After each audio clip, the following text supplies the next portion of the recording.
Congress party को अगर हड़पू party कहा जाए तो यह गलत नहीं होगा। भारतीय जनता पार्टी पुरजोर तरीके से कांग्रेस पार्टी का जो भ्रष्टाचार है उसको आपके समक्ष में भी रखती है और वो प्रश्न पूछती है जो जनता कांग्रेस पार्टी, राहुल गांधी और जो कांग्रेस के मुख्यमंत्री हैं उनसे पूछ रही है। मैंने क्यों कहा भ्रष्टाचार और कांग्रेस पार्टी जुड़वा भाई की तरह है।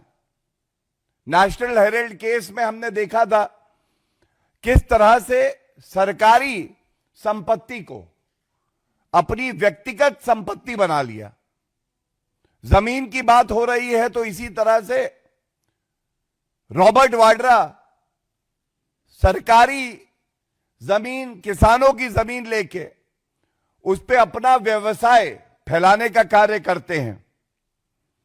और आज जो मुद्दा मैं आपके समक्ष रख रहा हूं यह बहुत ही चिंताजनक है। किस तरह से सरकारी जमीन को गांधी परिवार के और पार्टी के उपयोग के लिए अपने पद का दुरुपयोग करते हुए कांग्रेस भवन ट्रस्ट को दे दिया जाता है। यह मामला क्या है? कांग्रेस पार्टी और नकली गांधी परिवार का जो स्नेह और प्यार सरकारी जमीन से है वो इतना बढ़ गया है,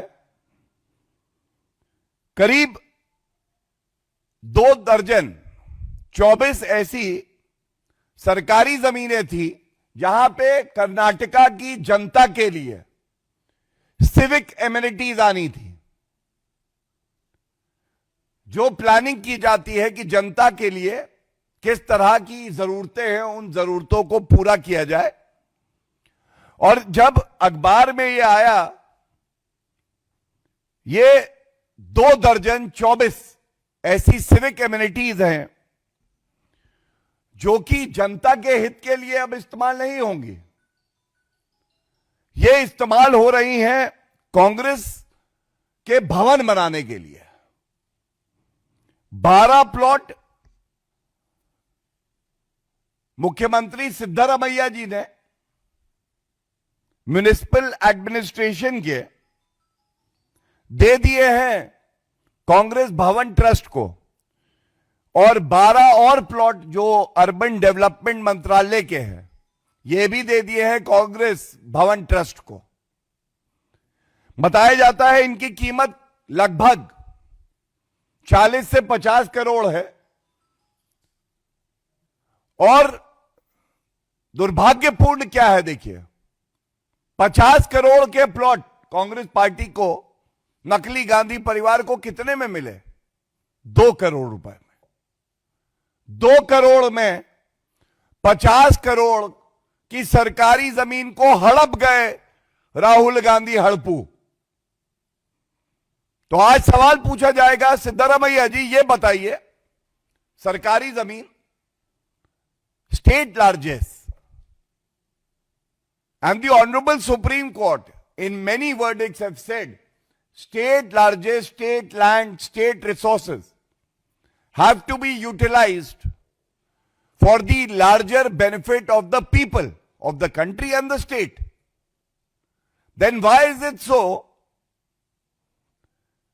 The Karnataka Congress government under the leadership of CM Siddaramaiah ji is transferring 24 pieces of land meant for civic amenities for the citizens of Karnataka, converting them to be used as Congress party headquarters. And this is happening after we have seen the abuse of power by the fake Gandhi family in the National Herald case. Second, Robert Vadra ensuring that the Congress government in Haryana then changes the land use and gives him permission where land of the farmers was acquired and transferred to Robert Vadra. In that sequence, if you see, It is worrisome that a chief minister of a state is not concerned about the people of the state. What about toilets, rest houses, other civic amenities required? These 24 sites have been transferred to the Congress Bhavan Trust. They are valued around 50 crores. The corruption-prone Congress gets it for 2 crores. Outright corruption of 48 crores visible. The market value may be even higher now.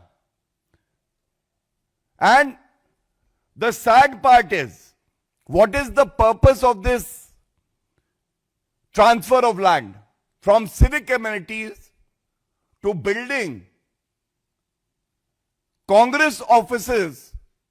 The target is 100. Don't miss the target. So these are 24 sites. The target is 100 Congress Bhavans. Now, why is this being done? So one, for the Congress party, the people of the state and the country don't matter.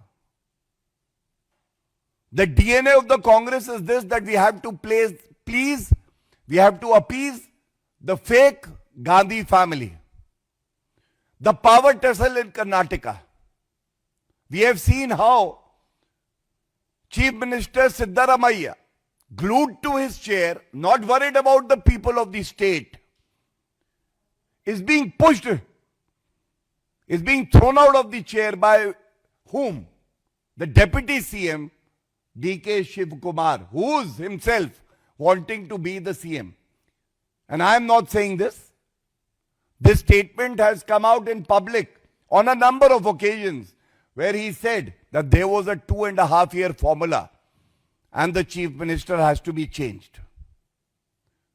Third point, if there is a power struggle within the Congress, if there is a need to please the fake Gandhi family within the Congress, the larger point that I wish to raise is, should the people of Karnataka suffer because of that? Does that give a license to the Chief Minister, Mr. Siddaramaiah, to grab public use land and convert it into Congress property, and that too at a meager price, not even paying the market value to the government? And it would not be wrong to say, जिनको सुरक्षा करनी थी सरकारी संपत्ति की, वो मुख्यमंत्री, वो उप मुख्यमंत्री आज खुद लुटेरे बन गए हैं। इनका एक ही मकसद है, जहां जाऊंगा वहां करप्शन लाऊंगा, मैं आया हूं तुम्हारा कुछ तो लेके जाऊंगा। टॉयलेट, स्कूल, अस्पताल, शेल्टर होम से मुझे कोई मतलब नहीं है। मुझे केवल एक ही मतलब है, कांग्रेस पार्टी में रहना है तो नकली गांधी बार बार कहना है। और ये कब है कर्नाटका में? कम अवधि में। आप याद करिए मूडा स्कैम। ये मूडा स्कैम फिर से जमीन से जुड़ा था। इसके तार जुड़ रहे थे मुख्यमंत्री सिद्धारमैया जी से। उनकी धर्मपत्नी जी को उस वक्त, अगर मुझे याद है, 14 प्लॉट अलॉट किए थे। जब पकड़े गए तो कहने लगे कि हम लौटा देंगे। ये 4,000 करोड़ का स्कैम था, जमीन से जुड़ा हुआ था। जनता का हित तो इसमें था नहीं। इसके बाद एक डिफेंस एरोस्पेस पार्क, फिर से जमीन का घोटाला। नाम किसका आया? कांग्रेस के अध्यक्ष मल्लिकार्जुन खड़गे जी और उनके परिवार का। उनको अलॉटमेंट कर दिया, एक ट्रस्ट था इनके नाम। वाल्मीकि स्कैम, जो एससी एसटी कम्युनिटी है उसके लिए जो फंड्स थे करीब 200 करोड़ के, उसका डायवर्जन हुआ, दुरुपयोग हुआ अपने लाभ के लिए। और अब मैं आपके सामने ला रहा हूं किस तरह से सिविक एमिनिटीज के लिए जो सरकारी संपत्ति, जो लैंड नागरिकों के हित के लिए काम आना था, उसका कन्वर्जन करके कांग्रेस भवन, कांग्रेस के हेडक्वार्टर पूरे प्रदेश में बने, ये तय हो रहा है। ये बेहद ही